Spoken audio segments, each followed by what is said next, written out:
Okay, good morning, guys. Welcome back.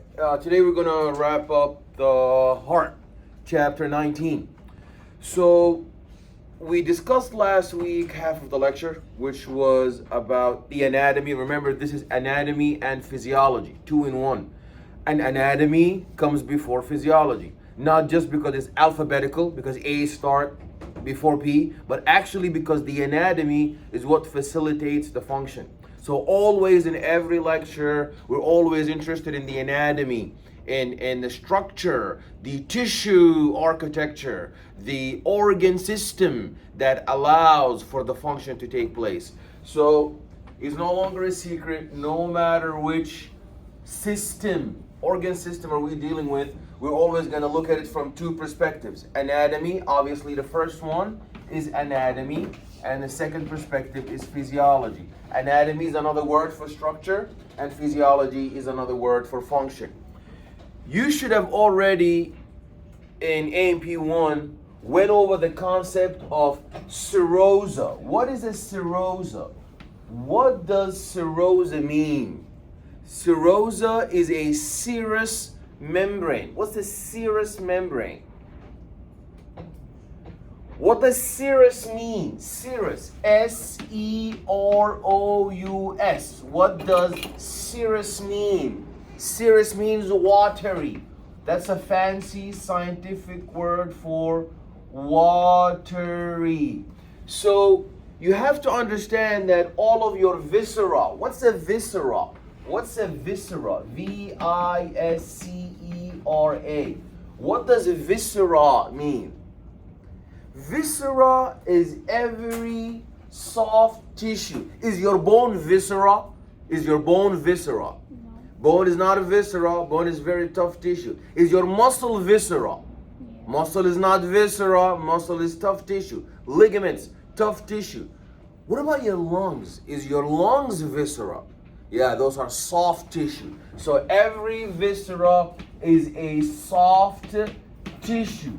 So So viscera is a soft tissue, like your heart, your lungs, and your bladder, your urinary bladder, the intestines. So every tissue that is encapsulated with a bony protective structure. Like, for example, you know the lungs are covered by the rib cage. You know the brain is covered by the, thank you so much. Oh, okay. So I wish I know this. So this cable. Okay. So next time, what should I do? Just make sure it's plugged in so the HDMI work. Okay. All right. Thank you so much. Okay. So we're gonna now see that. So you have to understand the concept of a viscera. Viscera is every soft tissue, palpable tissue. Is your liver viscera? Yes. Is your heart viscera? Yes. So when I ask you, is a tissue viscera, is it soft? Is it palpable? Like your liver, like your spleen, like your brain, like your heart, like urinary bladder. And the other tissue that is not palpable, that is not soft, like your ligaments, your bones, your muscles, that is not viscera. What do we call that now? Serosa? No, we call that somatic. That is a somatic tissue. That is the tough tissue. One thing we need to know about absolutely all visceral tissues are encapsulated in serosa. So serosa, imagine you have a balloon. You have a balloon full of water. You see the balloon? Do you see the balloon full of water? Do you see the balloon full of water? If you put your fist in the middle of this balloon and you compress the balloon downward, if you compress this balloon, and that's your fist, the balloon is going to take the shape of your fist that you're pushing through. This is exactly how your viscera are. Your heart, your lung has been pressed inside a balloon full of water. That is the serosa.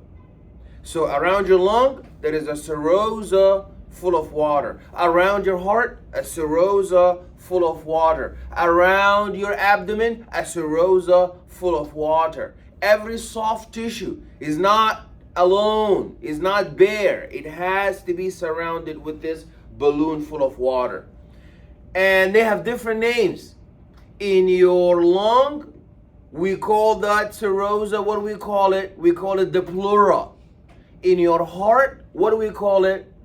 The pericardium. In your abdomen, what do we call it?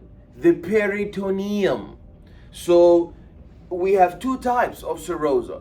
There is a serosa that is intimate and touching the viscera. That's why we call it visceral serosa. And there is so you know when you compress down the balloon, what do you notice? You notice that part of the balloon is touching your fist. Part of the balloon is touching your fist. That is known as the visceral part because it touched the viscera. That's the visceral part. And the part that is away from the balloon, what do we call that? The parietal. The parietal layer. We have a visceral layer and a parietal layer. What did we mention that is the name of the serosa that surround the heart? What did we call that? Myocardium? Nope, that's not the myocardium. The myocardium is the heart muscle. M for muscle. Myocardium, muscle. So what do we call that? We call that the pericardium. And we said we have two kinds of pericardium. What are they? A pericardium that is touching the heart and a pericardium that is away from the heart. What do we call the pericardium touching the heart? Excellent, the visceral pericardium. And the pericardium away from the heart, what do we call that? Parietal pericardium.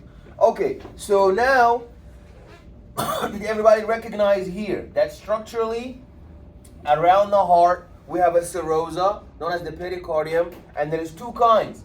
What are the two types of the serosa? What are the two types of the serosa, the pericardium? What are the two types? What are the two types of the serosa, the pericardium? We just went over them. The pericardium, yes, visceral and parietal. Visceral and parietal pericardium. Then, now we're moving inward. We discussed the balloon that is protecting as a cushion this heart. What's the name of the heart muscle? You just mentioned it. What's the name of the heart muscle? Myocardium. That is the heart muscle. The myocardium.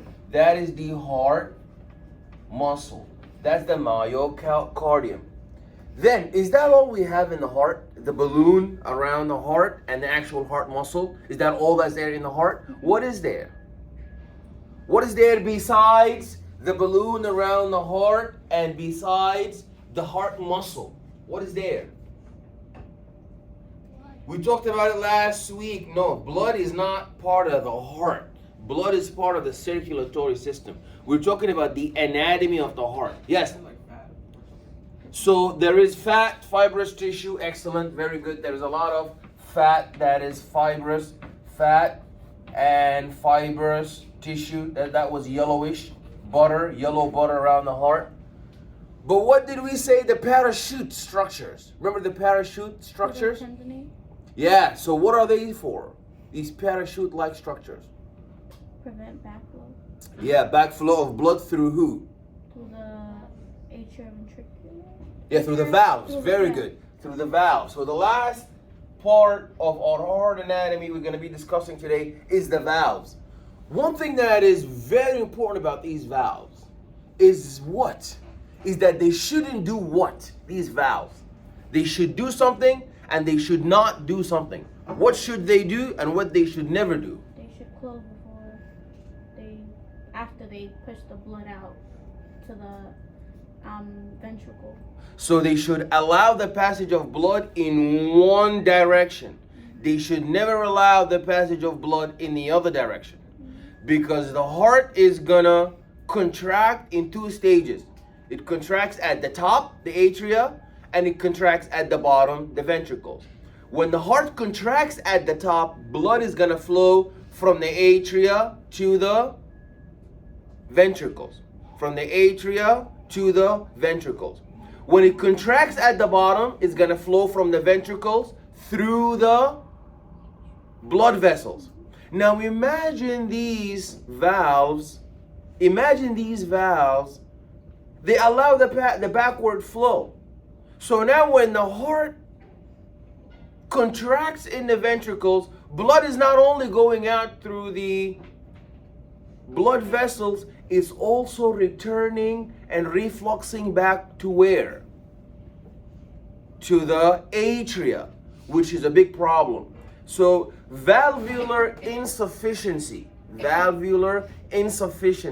is a big problem that the elderly are suffering from. People when they are 80 years old, when they are 90 years old, their heart valves get replaced because the heart is pumping for so many years, and now these valves do not close all the way. Some of them are damaged and defected, and blood is gonna now reflux back.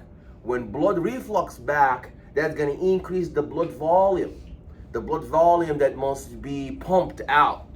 And that's gonna increase the workload on the heart. That's gonna increase the workload, which will stimulate the heart muscle to hypertrophy. So when you take an x-ray for these patients, you're gonna see that the patient's heart is very huge. Why? That's cardiomegaly. Why? Because it adapts. That's a compensatory adaptation to this increase in blood return. So we're gonna go over that. The other thing that we're also gonna be discussing is now we're gonna emphasize the function, the physiology of the heart. So when we look at the heart, we see that the heart has three functions. 1, 2, and 3. The heart has three functions, 1, 2, and 3. The first function of the heart, it has to receive blood. It has to receive the blood.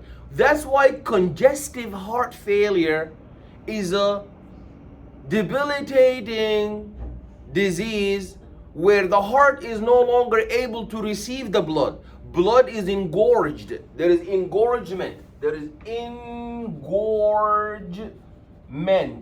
This engorgement is because of an obstruction. Blood is waiting in line.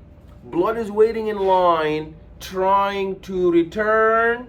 Blood is waiting in line trying to return to the heart, but the heart is unable to receive it. So the first job of the heart is to receive the blood. What kind of blood we have? All blood is not the same. We have two circulations. So there is oxygenated blood and a deoxygenated blood. So the heart must receive both. Receive oxygenated blood from the lung and receive deoxygenated blood from the systemic tissues. Then job number 2, we don't just receive blood, we have to pump it out. We have to pump out the blood. So when we pump out the blood, we also pump out two types of blood. We pump out deoxygenated blood to the lung so the lung can replenish the blood, and we pump out oxygenated blood to the systemic tissues. And there is a very important reflex that you guys need to be very familiar with. Very important reflex that all of you guys must be very familiar with. When you wake up in the morning, what do you feel? Do you feel your blood pressure is going up, or do you feel the blood is pooling from your head to your neck and you feel lightheaded? What do you feel? Do you feel your blood pressure is going up when you wake up, when you get up from the bed?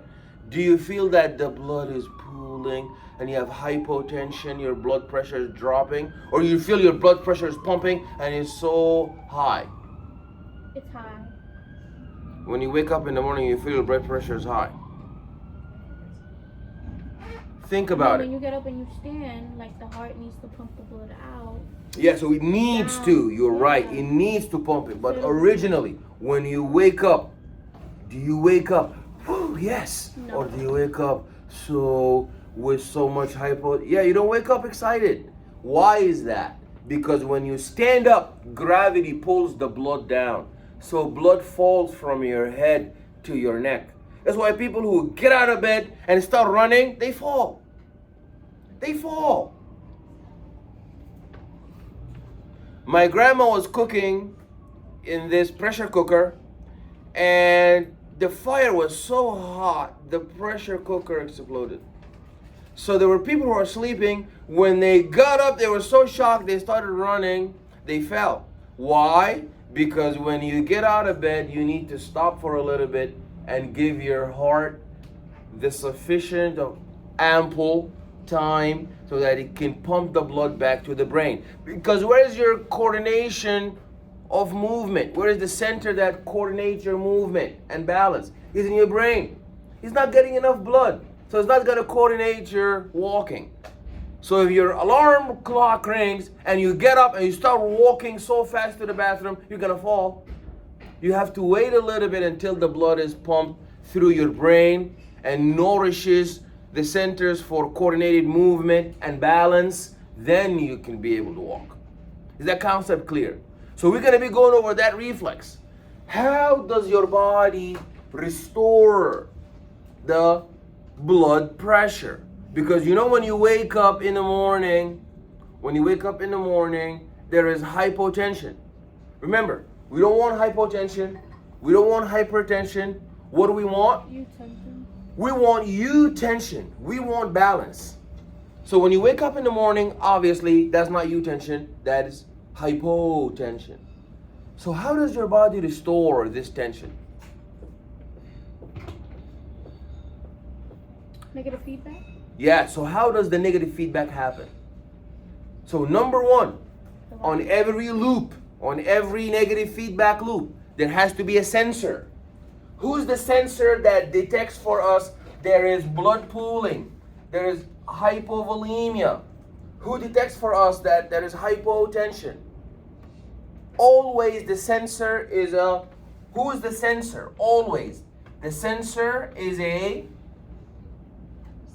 receptor. Excellent. So what kind of a receptor is responsible for,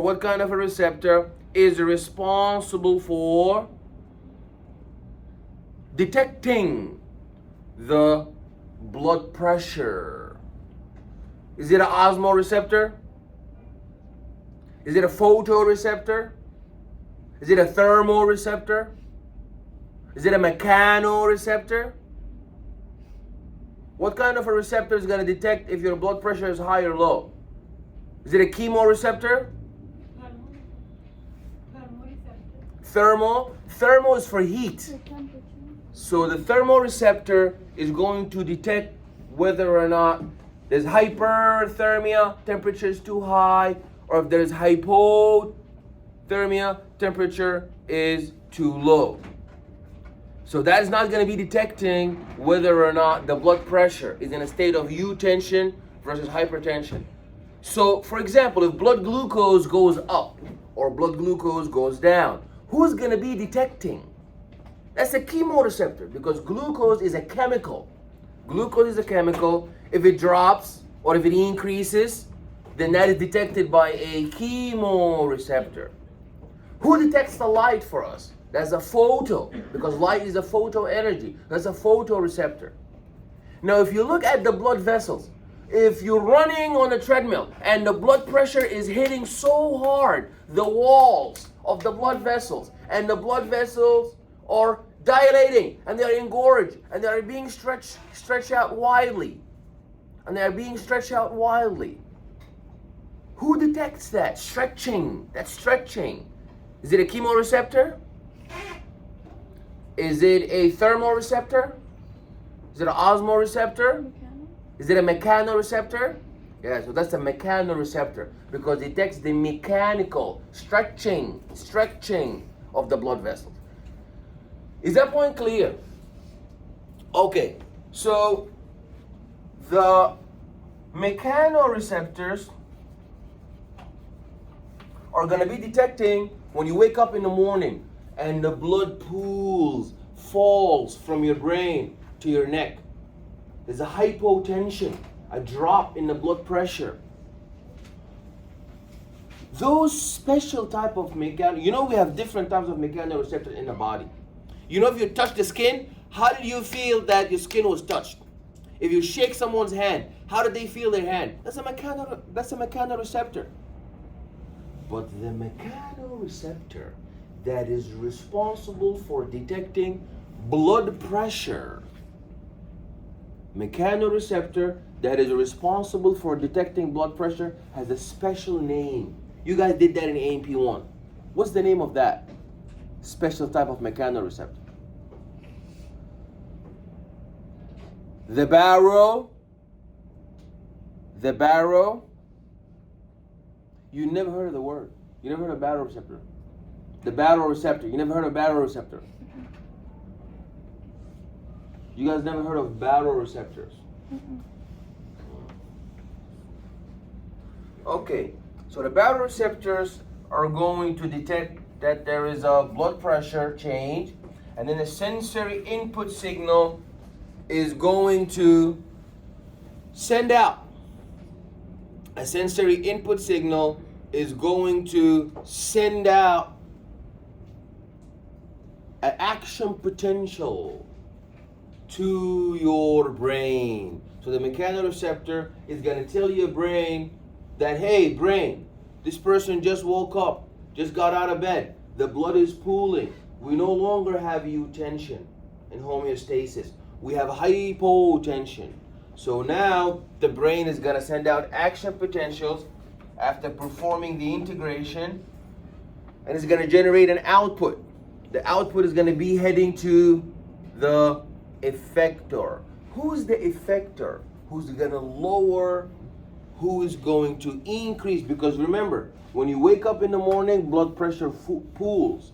That's hypotension. Now the brain is going to tell the effector to increase the blood pressure. What's the name of that effector? Who's the effector? Chanel, put the phone down. Who's the effector? Who's gonna increase the heart rate in order to restore the blood pressure? The heart. So the heart is the one who's gonna respond to the brain. When the brain says, this person just woke out of bed, the blood is pooling, and there is hypotension. So the heart is now gonna pump harder, or is gonna pump slower? Harder. Yeah, the blood is going to pump harder in order to restore homeostasis. This is a very important reflex that you need to know. The baroreflex, known as the baroreflex. Now, we were going to learn today that your heart does have the autonomous control upon itself. Your heart can beat. You know people with clinical brain death, when the brain dies, the heart still can sometimes be pumping because the heart has autorhythmic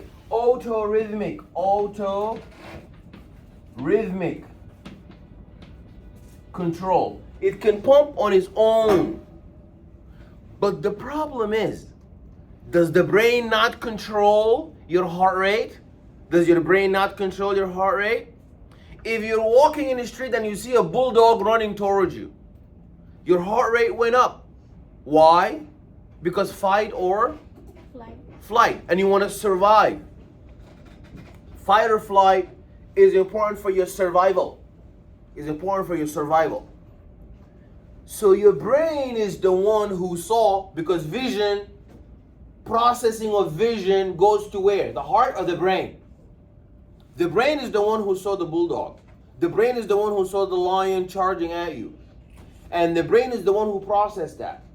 And the amygdala is the center in your brain that is alarming you that you need to run, fight, or flight to survive.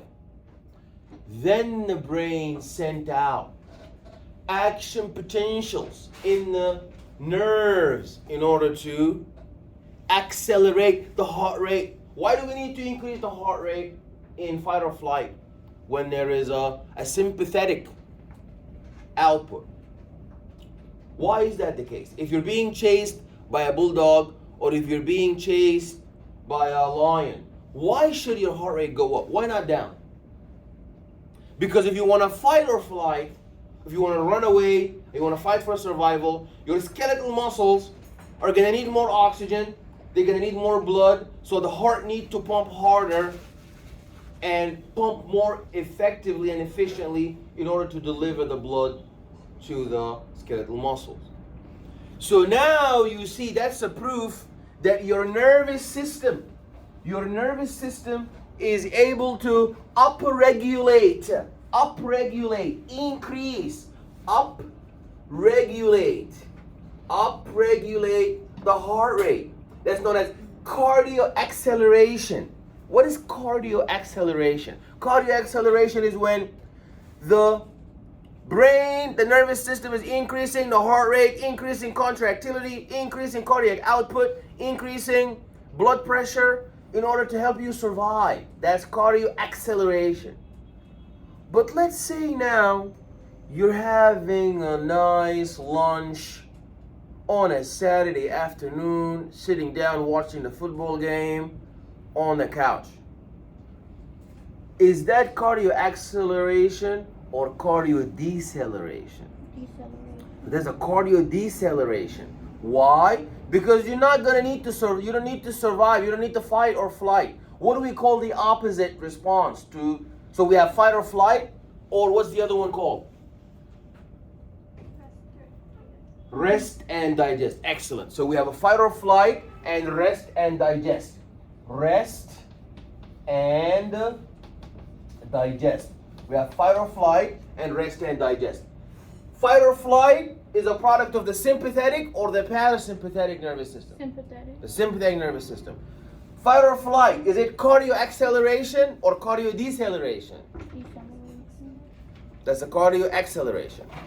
While rest and digest, that's when you have a meal and we want to relax. So you don't need to run for your life. So now your blood pressure is cool, and that is now known as parasympathetic or sympathetic. Is this parasympathetic nervous system or sympathetic? Parasympathetic. That's parasympathetic nervous system. Okay, so now let's examine our slides. Why did we say we named the coronary circulation the coronary? What does corona mean? It's a Latin word. What does corona mean?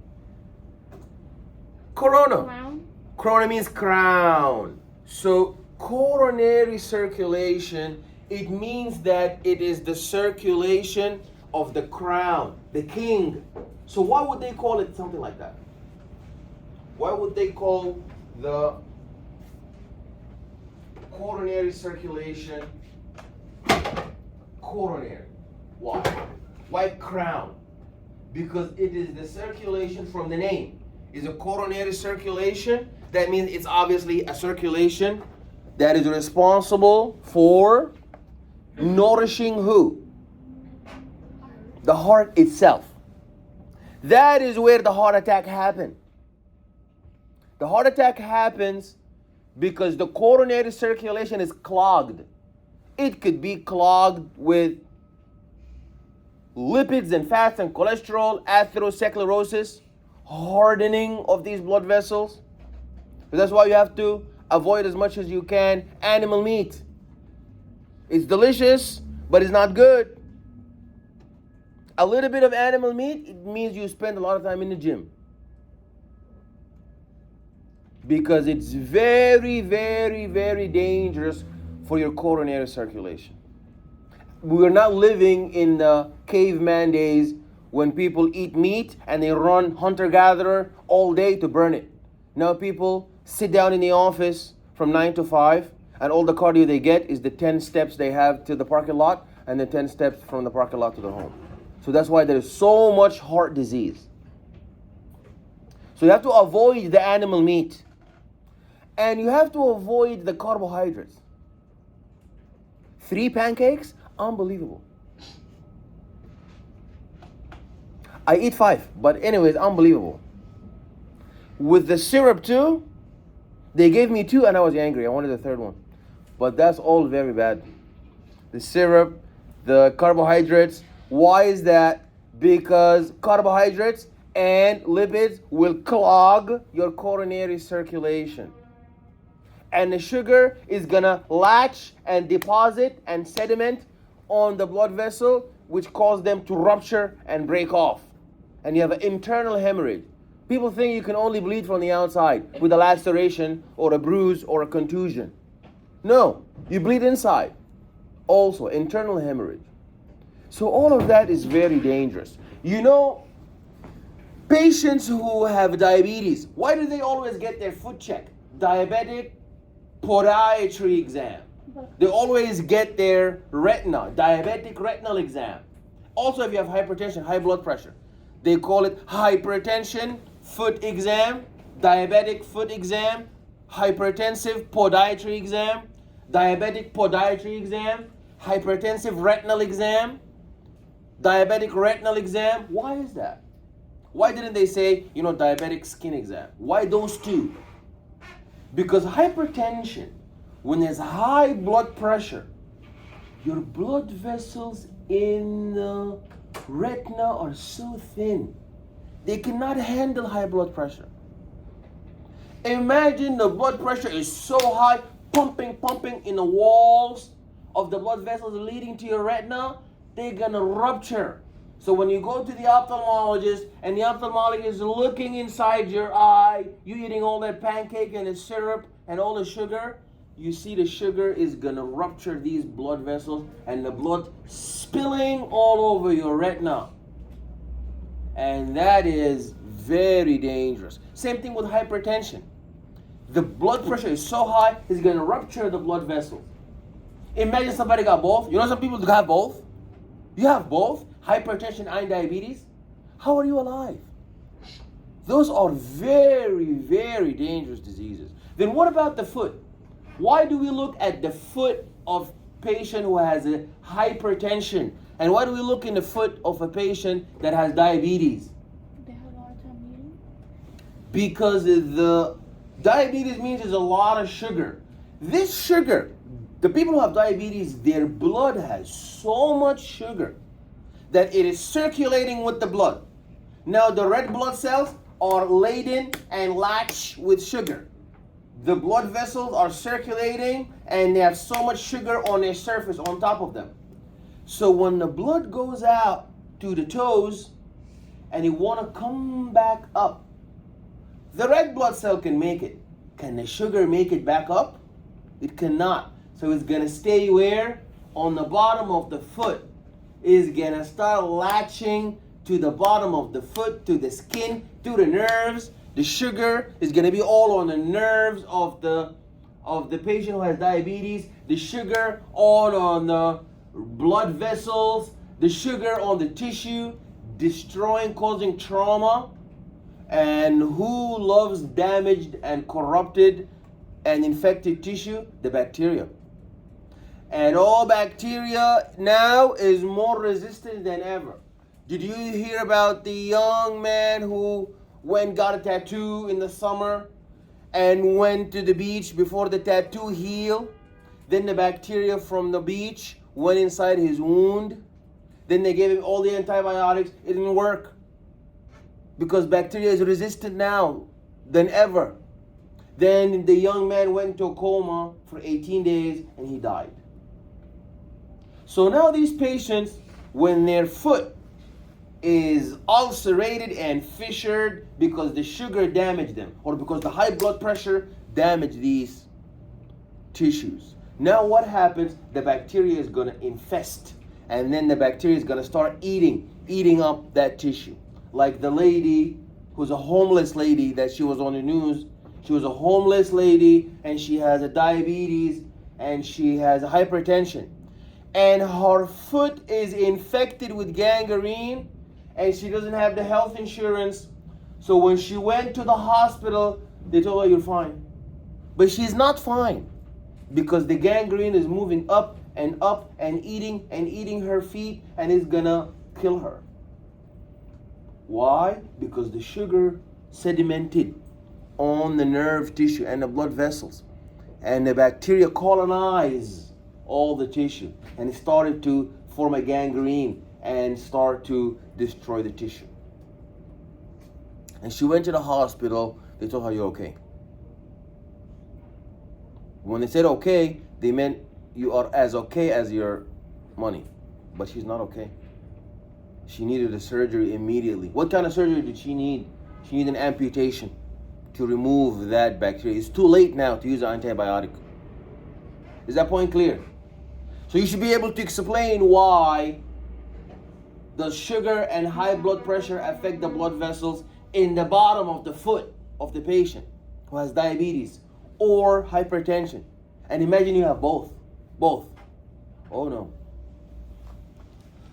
So this coronary circulation is very important because it's the one that nourishes the heart itself. You know, the waiter is preparing the food for you in the restaurant, but the waiter needs to eat also.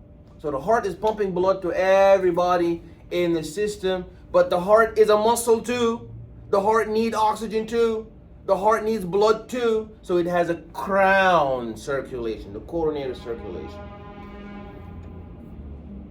So when we do an angiography, we put a contrast dye in order to be able to observe what's happening to the coronary circulation. What about smoking? Can smoking affect the coronary circulation? Yeah. Yeah. I know somebody smokes, the ceiling is black. Now, what happened to the person? They got a heart attack. Why is that? Because when you smoke too much, actually even too little, what happens to the blood, red blood cells? They start to get so thick.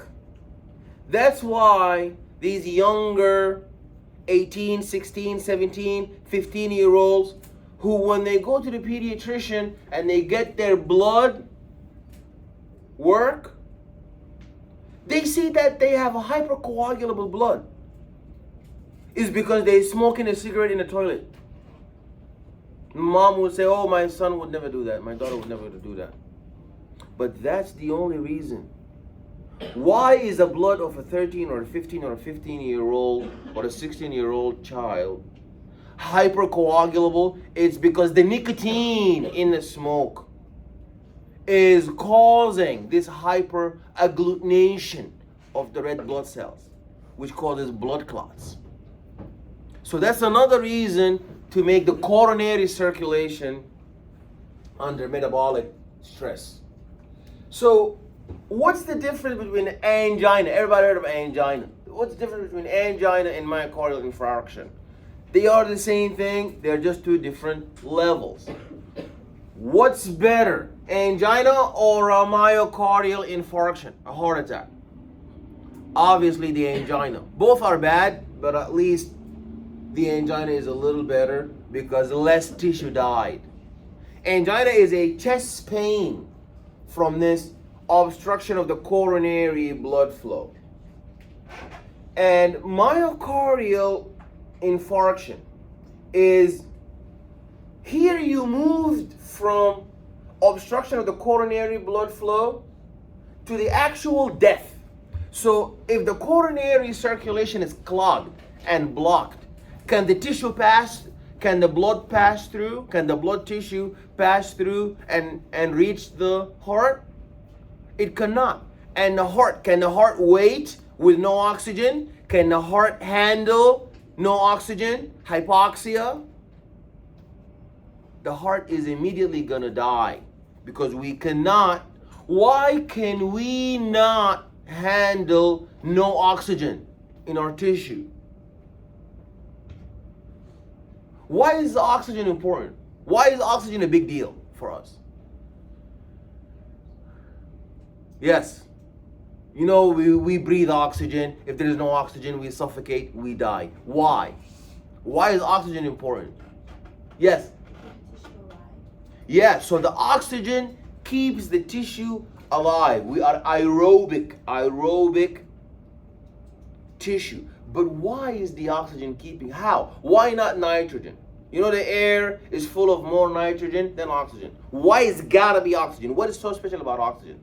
How does oxygen keep the tissue alive? That's true. Oxygen keeps the tissue alive. How does it keep it alive?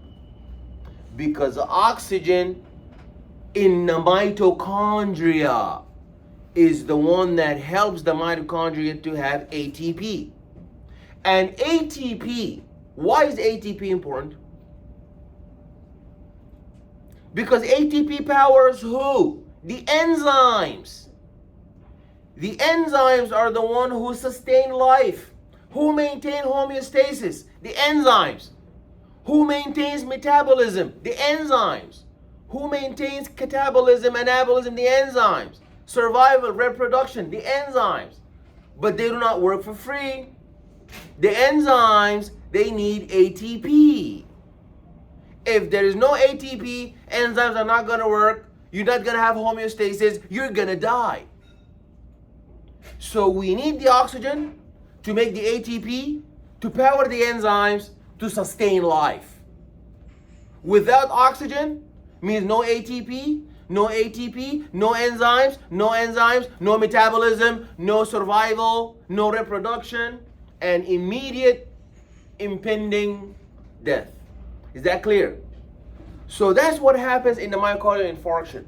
No blood is arriving to the tissue, meaning no oxygen, no nutrients. Then that's going to lead to the death of the tissue. Now, we talked a lot about this red blood. Red blood is good blood. No doubt about that. Red blood is healthy blood. That's why when somebody gets a bruise or a contusion or some form of a damage, they get a bluish discoloration. You know, if you're in the emergency room and a patient comes in with a trauma to the face, do you see that their face is bluish or reddish? Bluish. So bluish is a sign of venous damaged blood.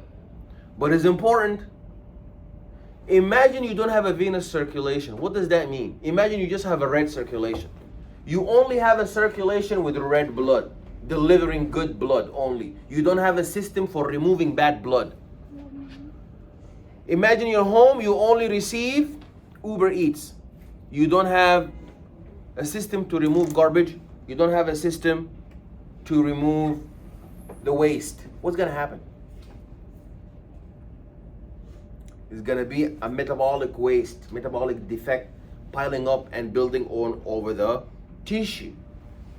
So we need venous drainage to wash off and remove all the metabolic waste. Because if you don't have a venous drainage, you don't remove the carbon dioxide, it's going to build up in the tissue. It's going to pile up, calling metabolic defect. So don't think blood is only good for delivering good things. It's also good for removing all the negative and bad toxic waste.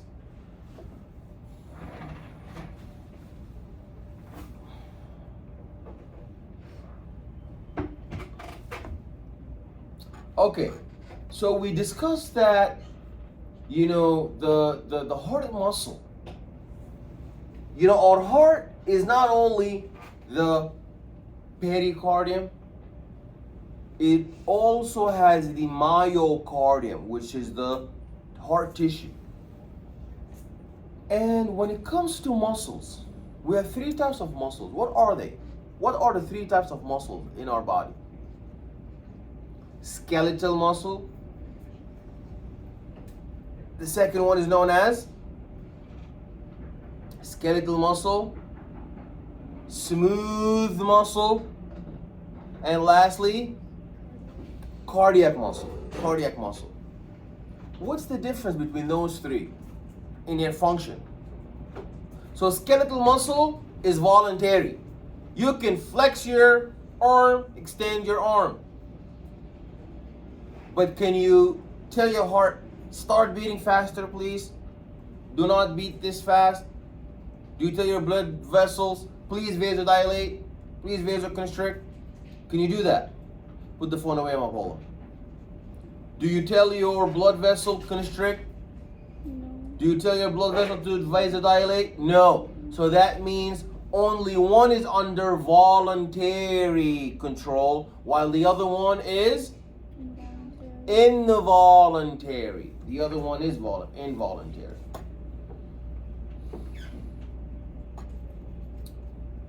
So you see now, this is in the histology, if you see in the microscope, this is the cardiac muscle tissue.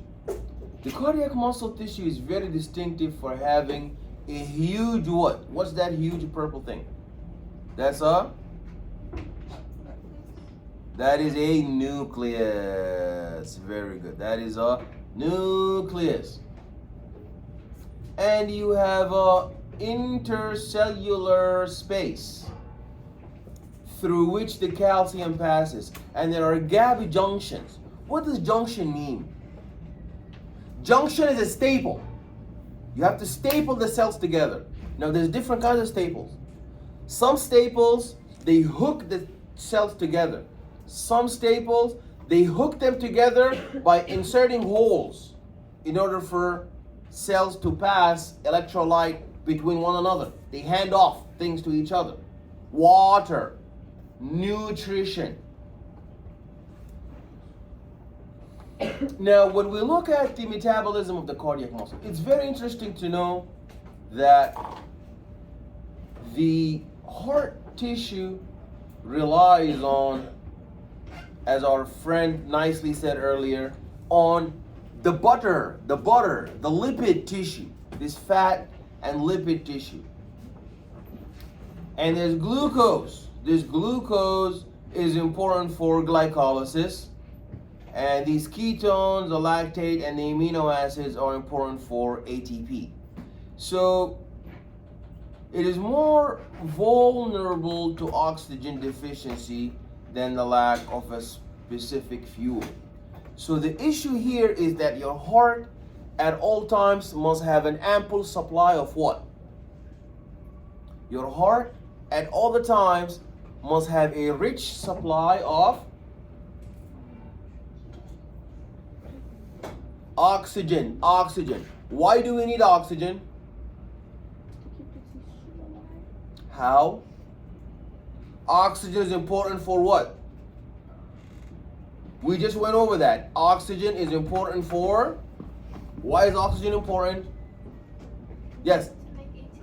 To make ATP in the mitochondria, the powerhouse of the cell. Excellent. Very good job. And why is ATP important, Chanel? Why is ATP important?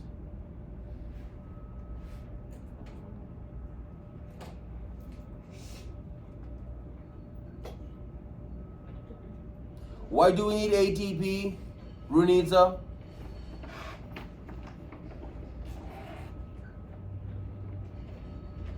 Oh no. Why do we need ATP? Yes, Shane. For the enzymes. We need ATP to power the enzymes. Enzymes do not work for free. Enzymes need ATP. And why would we bother? Why do we even need to give enzymes ATP? Pay attention, because I'm going to ask you that again, and if you don't answer, I'm going to give you a 0.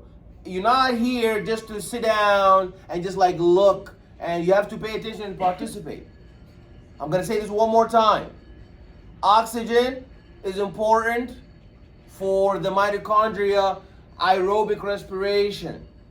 Aerobic respiration involves aerobic means air, oxygen. Means oxygen is important for the mitochondria, the powerhouse of the cell. Why do we call it the powerhouse? To make ATP. No oxygen, no ATP. Why do we bother need to make ATPs? Because enzymes are not working for free. They need ATP. And once we give the enzymes ATP, enzymes are going to go ahead and do what? They do the metabolism. They do the homeostasis. Everything is based on enzymes. Why do we do transcription of DNA? To get mRNA. Why do we need mRNA? To get proteins, to do life. No life without active enzymes. And no enzymes without ATP. And no ATP without oxygen. Without oxygen. Is that clear? So now we're going to look into the cardiac conducting system. This cardiac conducting system is a system where we see that there's an autonomic, autorhythmic. Autonomous means that the heart on its own can regulate its pace of the heart rate, meaning that the sinoatrial node represent a patch of modified, these are special modified cardiomyocytes. And where are they found? You need to know where is the sinoatrial node. It is found in the right atrium, and it serves as the pacemaker that initiates each heartbeat. And the sinoatrial node does not work on its own. There is an auxiliary, supportive, supplementary node known as the atrioventricular node, which is a patch of modified cardiomyocytes that serves as the electrical gateway to the ventricle. The fibrous skeleton prevents signals from passing the ventricles by any other route. Okay, so the SA node fires, and there's an excitation that spreads through the atrial myocardium. Then the AV node fires. Then there's an excitation that spreads down the bundle branches. And once the excitation flew down the bundle branches, there's going to be the subendocardial branches that are going to distribute the excitation. Why do we need to excite the heart? Why are the action potentials important for exciting the heart? Once you excite the heart, what happens to the heart? Once you depolarize the heart, what happens to it? Pump is going to contract. Once you hyperpolarize, what's going to happen? It's going to relax.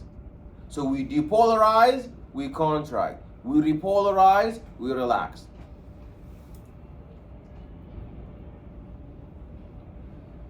So the heart cycles through contraction and relaxation, contraction and relaxation, contraction and relaxation.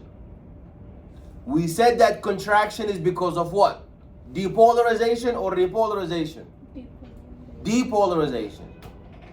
And relaxation means depolarization or repolarization? Repolarization. So relaxation is called diastole. So these terms can refer to contraction and relaxation of either type of chamber. So they usually refer to the action of the ventricles. They refer to the action of the ventricles. So these terms can refer to contraction and relaxation of either type of chambers, and they usually refer to the action of the ventricles. What does systole mean? You know they say blood pressure is systolic over diastolic.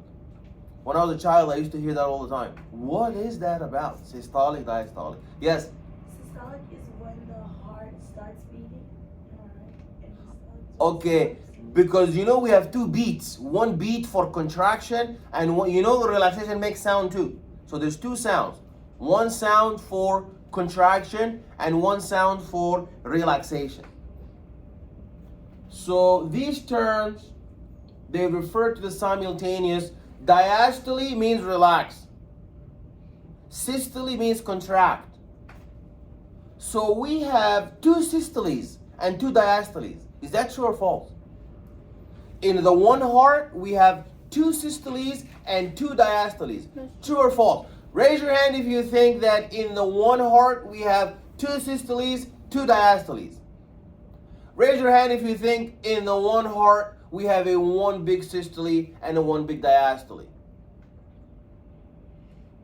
We have two systoles because we have one systole for the atria and one systole for the ventricles. No, it's not the right and left. It's the atria at the top, they both contract together. Squeeze. Then they relax, then the ventricles squeeze.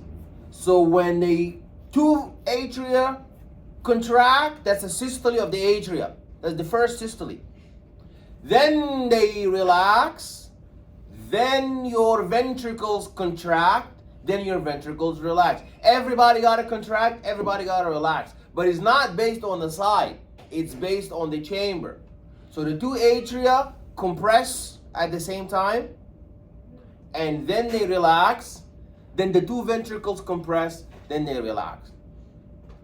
But the question is, do you think that they all contract at the same time? You think that the atria and the ventricles contract together and they relax together? Or do you think when the atria contract, the ventricles relax? When the ventricles contract, the atria relax? What do you think is happening? What's that? What makes more sense? They all contract together and relax together? Or no, when the atria contract, the ventricles relax. When the ventricles relax, the atria contract. What do you think? Are they opposite or do they work together? They are opposite. Because when the atria contract, the ventricle has to be relaxed so they can receive the blood from the atria. And when the ventricles contract, the atria has to be relaxed so they can receive the blood from the blood vessels. Now this is the pacemaker potential. The normal status quo, the normal steady state equilibrium, is when the membrane potential is minus 60. Then the opening of the sodium channels is going to allow the influx, because there's more sodium on the outside than there is on the inside. You guys went over diffusion and the movement of chemicals from an area of a high concentration to an area of a lower concentration, the electrochemical gradient.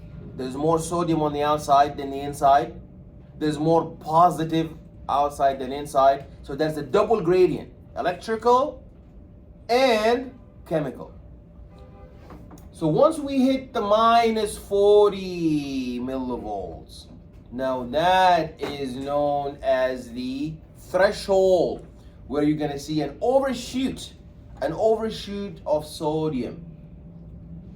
And calcium is going to be supporting the entry of sodium to intensify this depolarization.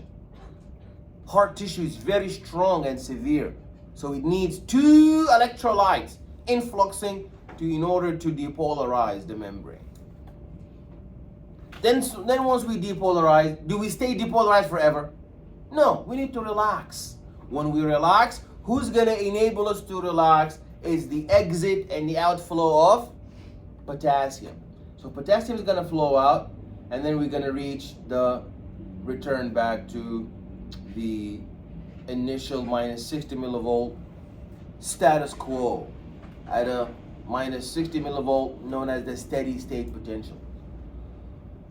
Then the pacemaker potential represents that, this pacemaker potential is the time about 0.4 milliseconds between the end of a one sinoatrial node pacemaker potential and the other one. So this is the pacemaker potential right in the middle. So when you look at the action potential of the ventricle, you have the voltage gated sodium channels are going to open.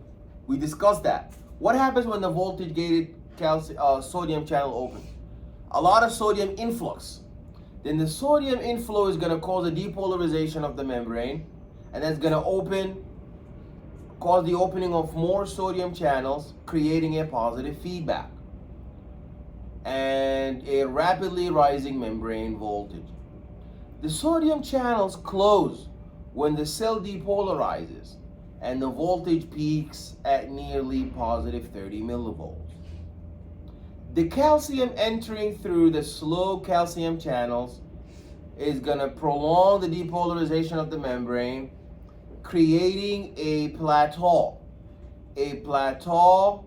that falls slightly because of some potassium leakage but most potassium channels are going to remain closed until the end of that plateau. The calcium channels are going to close, and the calcium is going to be transported out of the cells. And that's going to keep the potassium channels open, and there's going to be a rapid potassium outflow that's going to return the membrane to the resting potential. You have to be able to look at the electrocardiogram and make some sense out of it. The electrocardiogram, the EKG, or the ECG, depending on which part of the world are you in, is very simple to interpret. It's not as complicated as it may sound. You have to recognize that you have a P wave. That's the first bump. Can everybody see the P wave? The first bump. Then there is a Q or S complex. That Q or S complex is followed by another last bump known as the T waves. Before we go into what they mean, you have to look at this EKG and be able to tell what does each bump represent. This is the P wave. You see where my mouse is? Do you see where my mouse is? That's the P wave, followed by the Q or S, and lastly you have the T wave. So you should see that. P wave, Q or S, T wave. There you go. P wave, Q or S, T wave. P wave, Q or S, P wave. T wave. P wave, Q or S, T wave. Now let's see what they mean. The P wave means you had the atrial depolarization. What did we say atrial depolarization represent? Atrial depolarization represents the contraction of the atria. Excellent. So now atria have emptied all of their blood into the ventricles. Then you have the QRS complex. What does the QRS complex now represent? QRS complex represents the ventricular depolarization. Ventricular depolarization. And you have the T wave. The T wave represents the ventricular repolarization. Ventricular repolarization. So now that means at the T wave, the ventricles are now relaxed or contracting. In ventricular repolarization, or the ventricles relaxed or contracting? They are relaxed. That means the blood is going to be filling these ventricles. So there are segments that we use to help us assess where the heart is at a particular cycle. There's the PQ segment. That PQ segment represents the duration of the ventricular depolarization. Q or S interval is going to represent the atrial depolarization and the diastole. So that is a repolarization that is concealed by the Q or S complex. And lastly, you have the ST segment, which is a ventricular systole and represents the ejection of the blood through the semilunar valves, and that corresponds to the plateau of the cardiomyocyte action potential. So the P wave represents the depolarization of the atria, we discussed that, and the PQ segment is about 160 milliseconds between the P and the Q deflections, and that represents this time that is actually required for signals to pass from the sinoatrial node to the AV node. The QRS complex represents the depolarization of the ventricles and ventricular systole that begins shortly after. Ventricular systole that begins shortly after. So there's an ST segment between the S and the T deflections, and that represents a time that ventricles are contracting. So in atrial repolarization, when atrial repolarization also occurs, there is a weak signal that is obscured. The T wave represents a repolarization of the ventricles that takes place immediately prior to the diastole. So this is a nice figure that shows you the P wave. What did we say happens during the P wave? There's a depolarization of both atria, then blood is going to flow in the ventricles, and the atria is going to depolarize. Then after the atria depolarized, there's a green color representing a repolarization. So you see we began with red depolarization. Red depolarization means we contract the atria. The next phase is when we move on to the QR. What happens in QR? You have a complete repolarization. Green atria and a beginning of reddish depolarization that begins at the apex and progresses superiorly as the atria repolarize. The ventricular depolarization is going to be complete, and then the ventricles are going to be contracting. The ventricles are going to be contracting. So, let's look at ventricular repolarization that begins at the apex and progresses superiorly, beginning at the apex and progressing superiorly. There is ventricular repolarization that is complete, and here the heart is going to be ready for the next cycle. So the ventricular repolarization is achieved by the T wave. So at the T level, you have a complete wave of repolarization spanning all of the ventricles, meaning now the ventricles have left systole and they are now in the state of diastole. Diastole. So now when we discuss cardiac arrhythmias, what are arrhythmia? Arrhythmia, that means there is an abnormal. Arrhythmia means an abnormal heart rhythm. So that means we're going to be indicating a myocardial infarction. So if the tissue died, there's a heart attack. Is that tissue going to be able to conduct electricity? Is the tissue going to be able to conduct electricity? It is not. So that person is going to have an arrhythmia.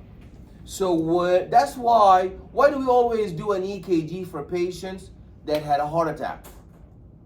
To see whether or not there is a normal heart rhythm. If you don't have a normal heart rhythm, that means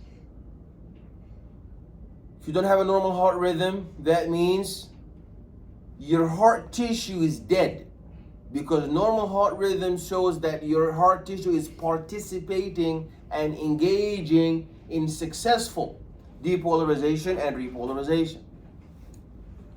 So examples of arrhythmia, there are 4 types of arrhythmias. Number 1 is ventricular fibrillation. Number 2 is atrial fibrillation. There's 2 types of fibrillations. Then there's a heart block. And lastly, there's a premature ventricular contraction. Premature ventricular contraction. So when we look at ventricular fibrillation, that's a random electrical signal that results in no pumping action, which is a hallmark of myocardial infarction. That's a hallmark of myocardial infarction. And it is quickly fatal. Atrial fibrillation, or AFib, is a weak rippling contraction in the atria due to these chaotic signals, and the atria is going to fail to stimulate the ventricles. Heart block represents failure of part of the conduction system, including the bundle branch blocks, and there is a total heart block known as the AV node failure. Premature ventricular contraction, that shows ventricular ectopic focus that fires and sets off these extra beats. This is a normal, we look at normal and pathological electrocardiograms. So this is a sinus rhythm. That's a normal sinus rhythm. But if you look here at ventricular fibrillation, can you identify the P wave, the QRS complex, and the T waves? So obviously you see that there is random electrical signals resulting in no pumping action. So if you see this is an example of ventricular fibrillation. The tissue is dead. The tissue is not conducting any depolarization or repolarization. So if the tissue is not undergoing depolarization and repolarization, what does that mean? It means there's no pumping. The heart is not pumping blood. Number 2, the heart block. Heart block, if you see here, you see there's failure of partial or complete conduction system, including the bundle branch block, where there is a bundle branch failure, and there's a total heart block, meaning that there's a total AV, atrioventricular node failure. See, there's a P wave, depolarization of the atria, but you see there is no QRS complex and no T waves. And lastly, you have these premature ventricular contraction. Why is a premature ventricular contraction a problem? From the name, premature ventricular contraction. Why is that a problem? Because the ventricles are contracting prematurely. That means they do not fill up all the way with blood. So you're pumping, but you're not pumping a lot of blood. Premature ventricular contraction.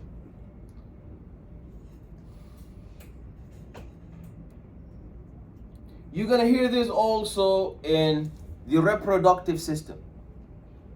Premature spermatic ejaculation. Premature ventricular contraction. What does that mean? In premature ventricular contraction, you're pumping, but no blood is coming out. In premature ejaculation, there's an ejaculation, but there's no sperm in there. Premature. So you are contracting, but there's no substance of blood or sperm in the male reproductive system. So now when we look at we discussed the concept when we looked at the functions of the heart. Receiving the blood, we discussed that with the depolarization coming from the sinoatrial node, depolarization. We receive the blood through repolarization. Repolarization. That's going to ensure we receive the blood, whether in the atria. The atria need to repolarize to receive the blood. And we need to repolarize the ventricles to receive blood. We also need, this is diastole. Diastole. So diastole repolarization is receiving of the blood. We have systole. Systole is depolarization. Systole is depolarization where there is pumping of the blood, and there's depolarization of the heart myocardium. And lastly, we have the pressure gradient generation. You know, if you have a syringe, when you press the syringe, does the water come out the other end, or does the water fight back against you? So that shows you the fluid moved from an area of a high pressure to an area of a low pressure. So we create a pressure gradient. There you go, that's our syringe. If you examine here, what do you see here? When you push with your thumb, are you creating more pressure here or less pressure? You're creating more pressure. Now you see there is high pressure in this region and low pressure here. That's why the blood flows out. That's why the blood flows out. But when you pull back, what is pressure highest now? The pressure is highest now in point 2. Now the fluid moves back. It's very interesting. Fluid obeys the dynamics of pressure. If there is an area of a high pressure, the fluid is going to move from an area of a high pressure to an area of a low pressure. But when you pull the syringe back, the fluid is now going to move the opposite direction, from an area of a high pressure down here to an area of a low pressure up there. Not only do we use this fluid dynamics in the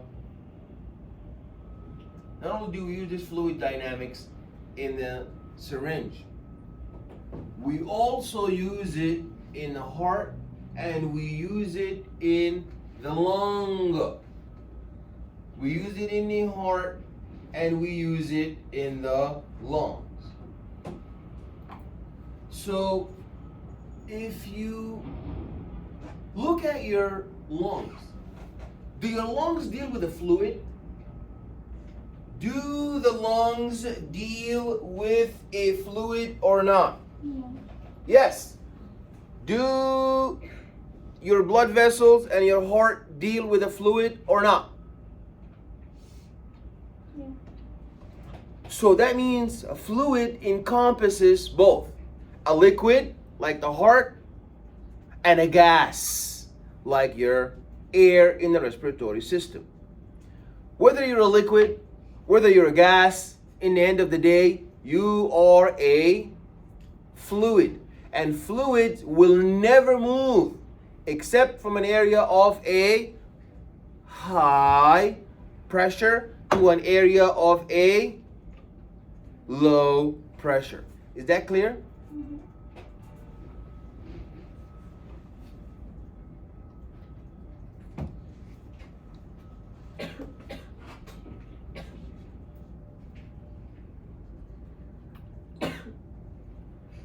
So the events occurring on the left side of the heart. So when a ventricle is relaxing and it expands, its internal pressure is gonna fall. So that's why when the atria contract and the ventricles relax, who has more pressure? Who has low pressure? When the atria contract and the ventricles relax, who has more pressure? Who has low pressure? The atria has more. The atria has more pressure because they're squeezing the blood, and the ventricles relax. So now blood is going to move from an area of a high pressure to an area of a low pressure. If you now look into the ventricles, once you contract the ventricles, pressure is going to move from the ventricles into the blood vessels. Yes, to the body, but through the blood vessels. But in the end of the day, no movement except from an area of a high pressure to an area of a low pressure. So let's look at the heart valves now. Some of you were having difficulty when we were doing this in lab last week.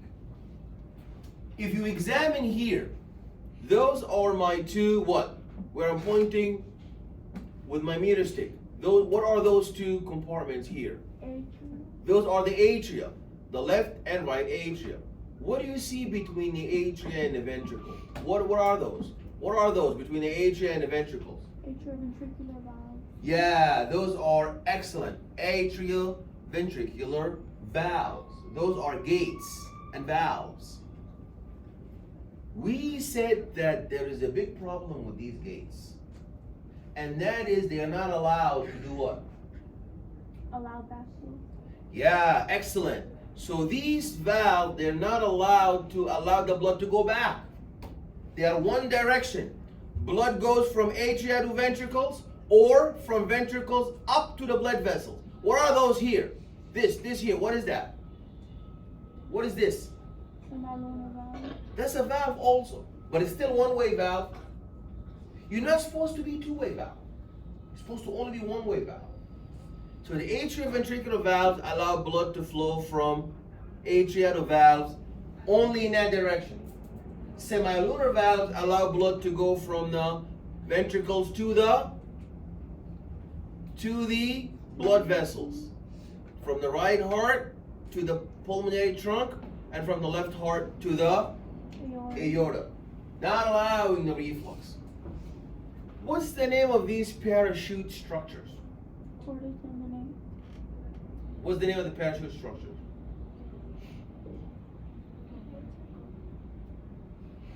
Chordae tendinate. So the parachute structures, what is their responsibility? What's the answer, Divyansh? What was the question I asked? Okay, play on the computer. What's the job of the chordae tendinae? Yes, chordae tendinae are important for what?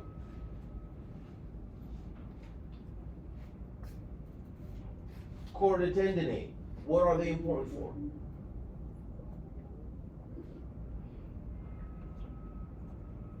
Yes.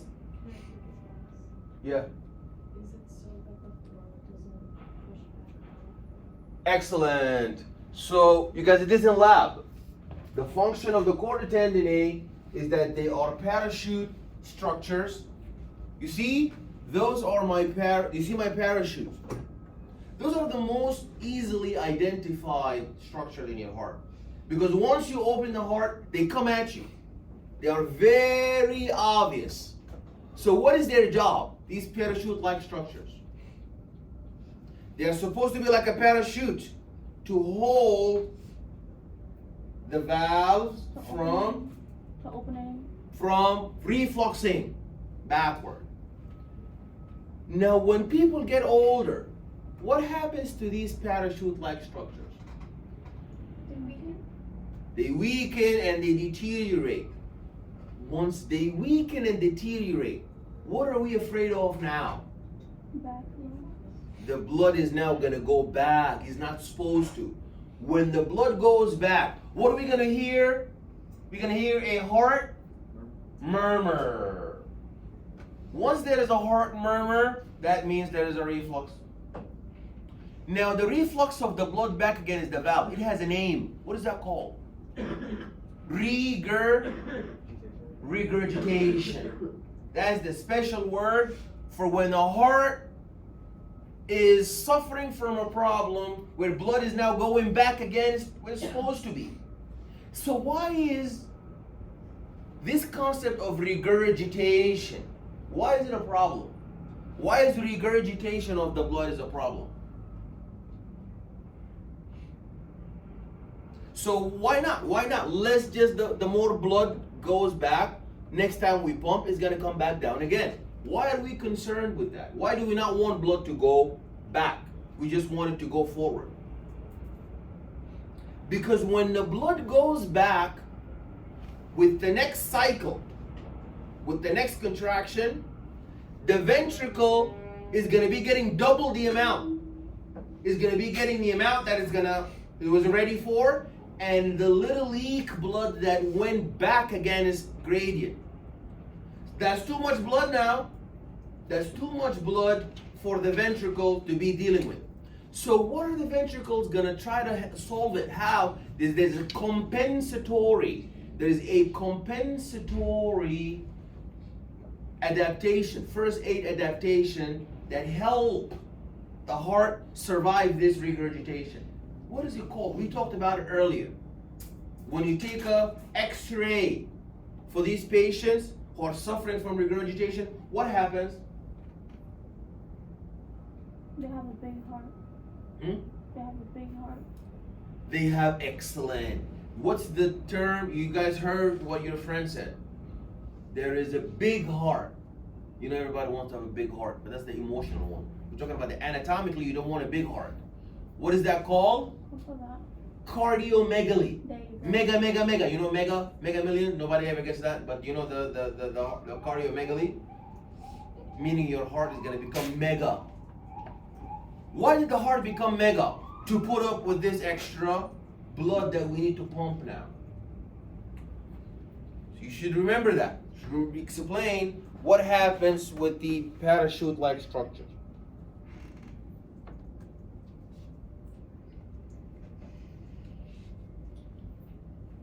Valvular insufficiency means incompetence.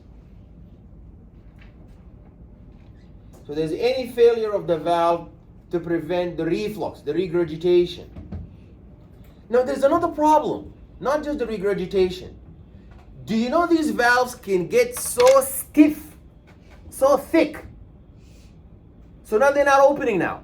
You have one patient with the valve opening too much, blood is going in both directions, the valves are damaged. And you got one patient, the valve is so stiff, it doesn't even want to open now. That's another problem. Why? Because so much fat. Because as the fat is piling up. Avoid those animal meats, I'm telling you. those fats are gonna pile up on the valves and the sugar also. Those pancakes, those hot pancakes with the syrup, and they're so fluffy, but they make the valves so thick if you don't go to the gym for 10 hours. It's a very tough law.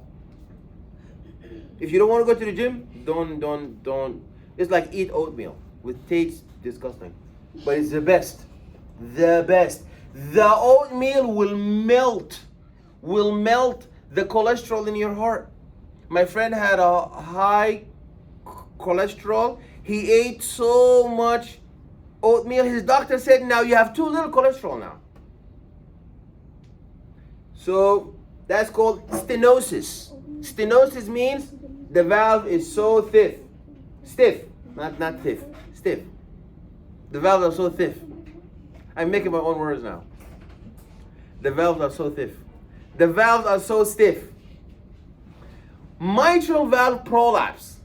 Now when they are defected, when they are damaged. So there's an insufficiency in one or both the mitral valves. So you should be able to hear when both atria, we said the atria both contract together and then relax, then the ventricles contract together, then they relax. So they make a sound when the valves are shut, and they make a sound. Shut valve, open valve, shut valve, open valve. So you hear two shuts. One shut when the two atrioventricular valves close, and one shut when the two semilunar valves close.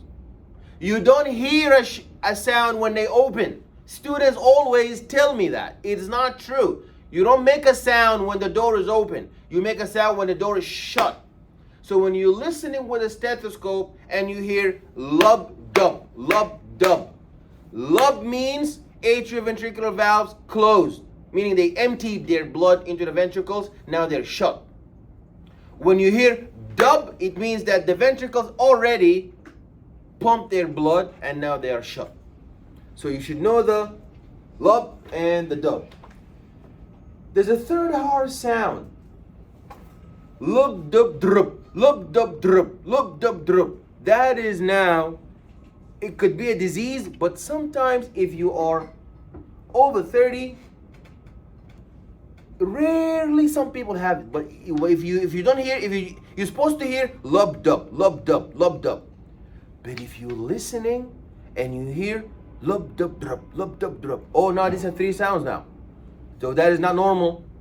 That's an indication that there is a enlarged heart.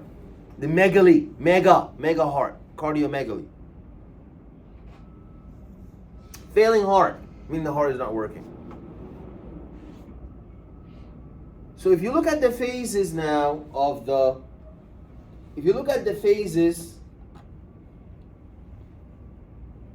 of the heart cycle. We need ventricular filling. We fill the ventricle with blood. Then before we contract, there is isovolumic or isovolumetric phase. What does isovolumic or isovolumetric means? Isovolumic or isovolumetric contraction is the phase where your ventricles are about to contract, but they haven't contracted yet. They are getting ready, so they are in state of balance right before the pressure build up, and then you push the blood out. Then you obviously have the ejection. The blood is going to go from the ventricle into the semilunar valves and out into the great vessels. Then when the ventricles shut, you're going to have a snippet, like a little bit of 10 milliseconds of the blood preparing to diastole. Then you're going to have the pressure build up to initiate diastole. So this figure here looks intimidating. It really isn't if you break it into pieces. If you look at it all at once, it's going to jump at you. It's going to be scary. It really isn't. So up here, that shows you diastole and systole. So this shows you the pressure in the aorta.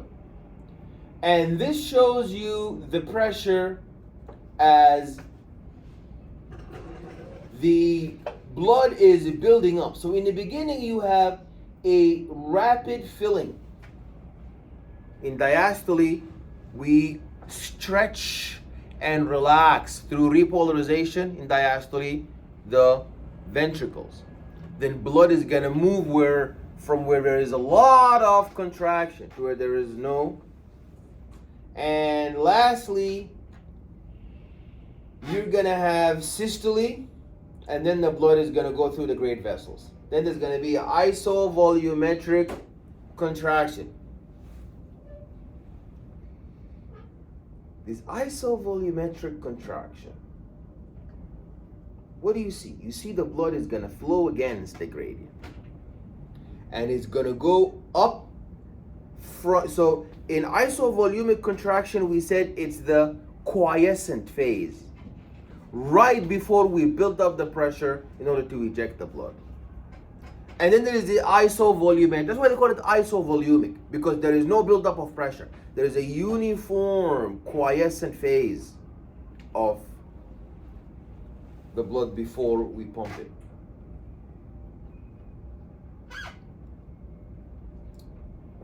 Okay, there are very important volume changes. We alluded to that before. We need to speak about it again. This is very, very, very, very important. What is congestive heart failure? Congestive heart, this is very important.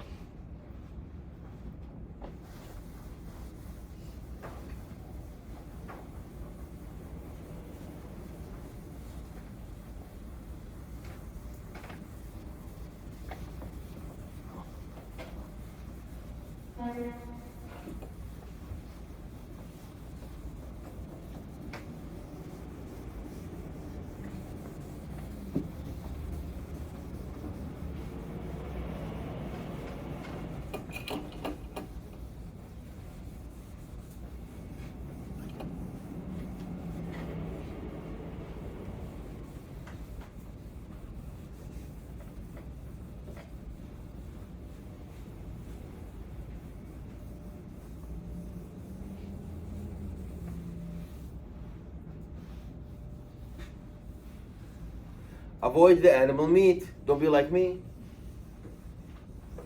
Or if you eat animal meat, you have to spend 10 hours in the gym. 1 hour is not enough. Don't fool yourself. It's too many calories. Very dangerous. Okay.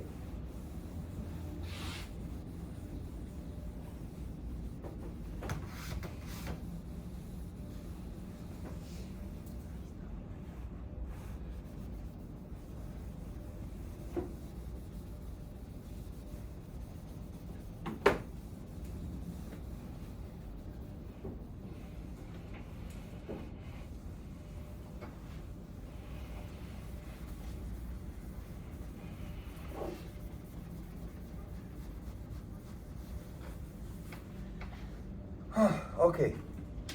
Congestive heart failure. You know your heart has two upward. You have a left ventricle and not ventricle. That's a left atria and a right atria. And between them is a septum known as what?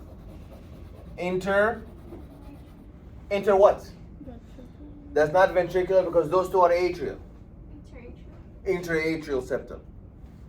Then you have this huge ventricle that has a huge muscle, and you also have a septum here. This is your left ventricle, this is your right ventricle, and all of this is your muscle. How thick? Do you see how thick the left ventricular muscle is? They're not equal. They're not equal. They are not equal. So the left ventricle is much more thicker. Much thicker. Because it pumps to the systemic circulation. Now, this is the heart, but there's no relationship to the blood vessels. Now, let's put the blood vessels. We have the superior and inferior vena cava, bringing deoxygenated blood from the tissue compartment.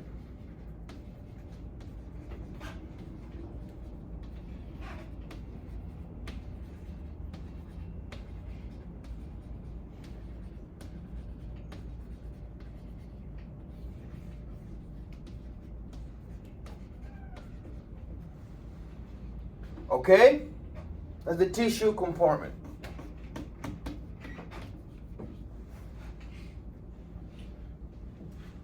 Questions? Any questions? So, okay, thank you. So, deoxygenated blood, carbon dioxide, bad blood, is going to return where? It's going to return to the right atria, then it's going to flow through this tricuspid valve. Then it's going to flow through this tricuspid valve. Then it's going to fill up all of the right ventricle. Then it's going to exit through which kind of blood vessel known as the... So this is going to go, thank you. This is going to go through the pulmonary trunk.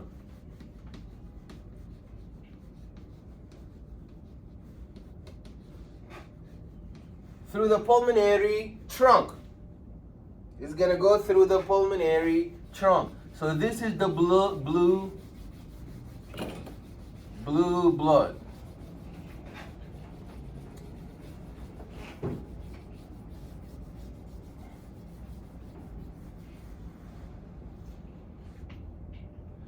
And then the pulmonary trunk is going to take the blue blood where? To the lungs. To the lungs.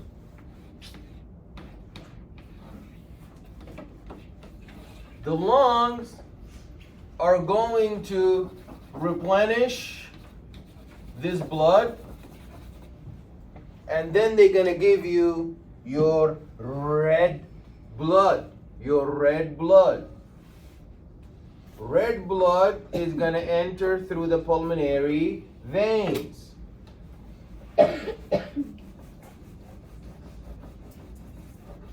Red blood is going to enter through the pulmonary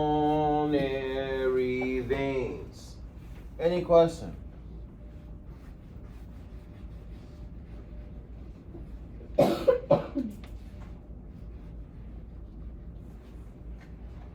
Then the blood is going to enter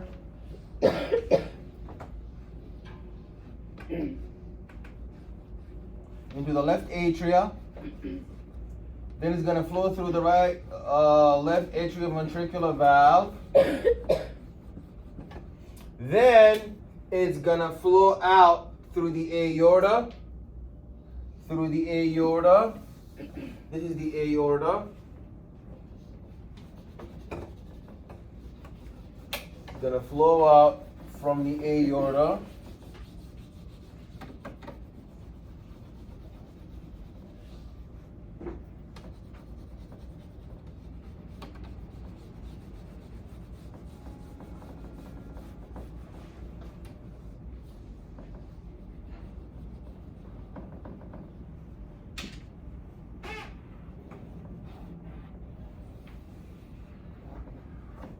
I hope you're drawing this. You've drawn this a million times, Professor. Okay, so now this is going where? This is going back to the tissue. Where's my tissue? This is my tissue. Now my tissue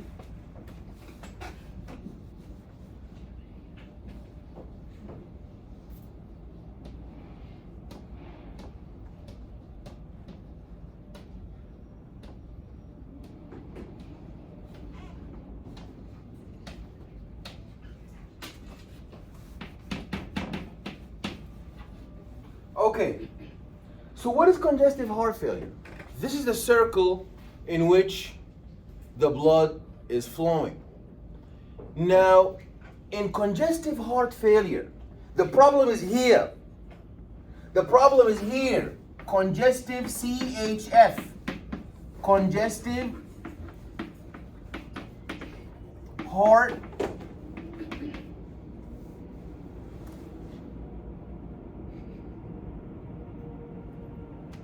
It was already off this whole time. I thought an insect was in my ear. Whew, that was scary. Okay, congestive heart failure. So where does congestive heart failure happen? It happens on the venous side. Here. That's the problem. So what happens here?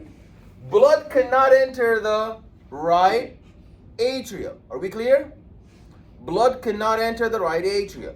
When the blood is not entering the right atria, it's gonna build up here. It's gonna build up, build up, build up. And the vena cava is gonna be so engorged with blood, so engorged with blood. And you know it's a big one circle. Because you know the tissue after using the red blood is gonna send out. The tissue after using red blood is gonna send out deoxygenated blood back to the vena cava here. So now the problem is, if you have a buildup here, traffic, if you have traffic here, the blood is gonna reflux back, build up back, reflux back, and all of this area here is gonna be full of blood, and there's gonna be osmotic imbalance,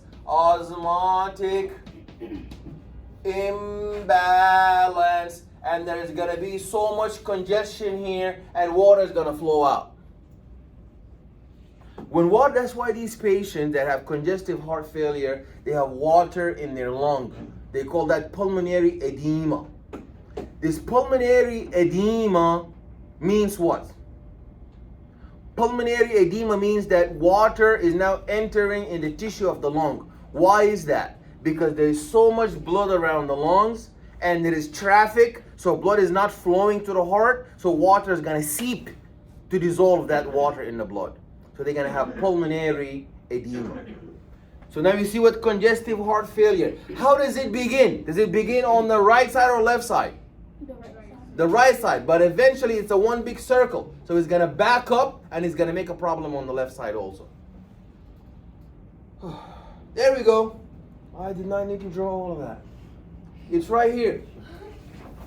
Okay, so you guys see the right ventricle output, there's an imbalance, exceeds the left ventricular output. There's a pressure backup, and the fluid is going to accumulate in the pulmonary tissue. There we go. Now, there's gonna be a systemic edema. You know, you see patient with heart failure, their legs are so swollen with water. Why? Because the blood is waiting in line, moving so slowly to make it to the heart, but it really cannot do that. Why? Because there's congestion. This congestion making the blood wait in line for so long, now water is gonna seep into the tissue, systemic tissue compartment to cause edema.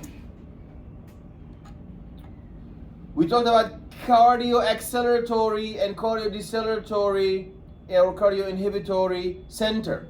And an example of that, so the acceleration comes from your nervous system to your heart through the sympathetic nerve ganglia, we discussed that. And the cardioinhibitory center, that's for the parasympathetic or sympathetic, cardioinhibitory, deceleration. Is that sympathetic or parasympathetic? Okay, we talked about the autonomic innervation. So this shows you the ganglia that is responsible for inhibiting. So from the medulla, you're gonna have inhibitory neurotransmitters that are gonna go in the heart and shut down the heart from pumping with an increased heart rate. Now we need to know the cardiac output. You gotta know this formula, that cardiac output equals the heart rate multiplied by the stroke volume. Cardiac output equals heart rate multiplied by the stroke volume. So the cardiac output is about 75 beats per minute. And you really need to know this formula, guys. You really need to know this formula. Cardiac output equals heart rate multiplied by stroke volume. Are we clear? Heart rate multiplied by stroke volume. So the stroke volume is 70 milliliters per beat, but you beat about 75 beats per minute. So that comes out to about your heart pumping 5 liters and a quarter every minute. So cardiac reserve is the difference between a person's maximum and resting cardiac output. So the influence of the autonomic nervous system. We discussed that the autonomic nervous system is responsible for fight or flight, increasing the heart rate. There are factors that increase the heart rate and factors that decrease the heart rate. Increased heart rate is when there are positive chronotropic agents. So there's a sympathetic nervous system. So for example, chronotropic, meaning they're gonna increase the heart rate. Positive chronotropic, they are promoting an increase in the heart rate. An example of that would be the sympathetic nervous system. We discussed that with fight or flight. Epinephrine and norepinephrine, thyroid hormone, glucagon is going to increase the heart rate. Nicotine and caffeine, that's why these people who drink a lot of coffee or caffeine and who smoke a lot, that nicotine is going to increase the heart rate. A drop in calcium increases your heart rate also. Other factors that don't increase the heart rate but increase stroke volume are preload, increased preload, myocardial stretch, sympathetic nervous system, the epinephrine and norepinephrine increase both the heart rate and the stroke volume, and the drug digitalis is also increasing the heart stroke volume. So chronotropic meaning it's an agent that increases what? Chronotropic. What does chronotropic mean? Chronotropic means it's an agent that increases what? Heart rate. Chronotropic means it increases heart rate. If you increase stroke volume, are you chronotropic?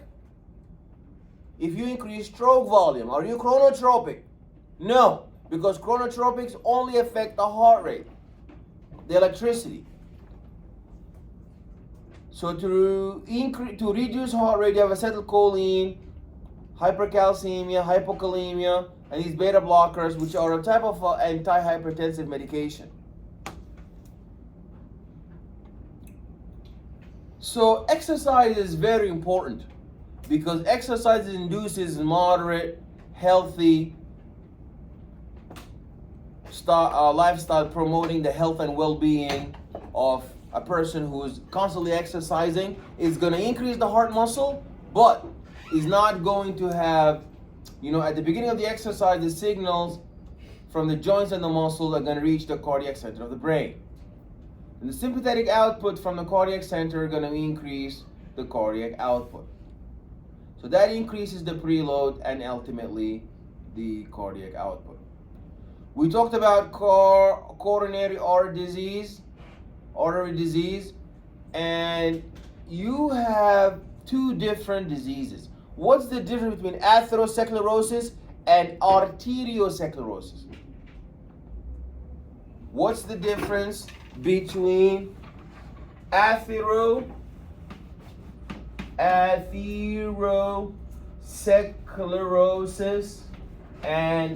arteriosclerosis? Atherosclerosis means that there is hardening of the blood vessels because there is a lot of lipids, a lot of cholesterol. But arteriosclerosis is when there is a lot of strain and damage to the blood vessels, to the arteries. What's an atheroma? An atheroma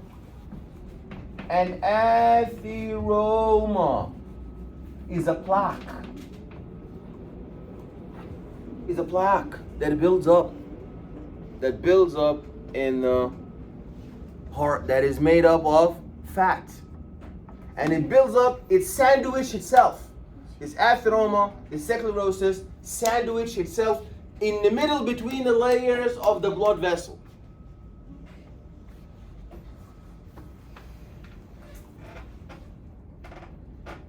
So look at this blood vessel. Do you see where my mouse is? Does everybody see where my mouse is? What is this yellow butter? That's the animal meat. Yeah, it is. All this yellow butter is all of the cholesterol that's going to build up. I say this right before I go to the buffet. And you still eat at the buffet. So. Yeah. Okay, we talked about the eye. There is a hypertensive retinal disease if you have high blood pressure. You have diabetic retinal disease if you have diabetes. And if you have high blood cholesterol, you're going to have diabetic hypercholesterolemic disease. And some people have all three. Amazing. They have diabetes, hypertension, and hypercholesterolemia.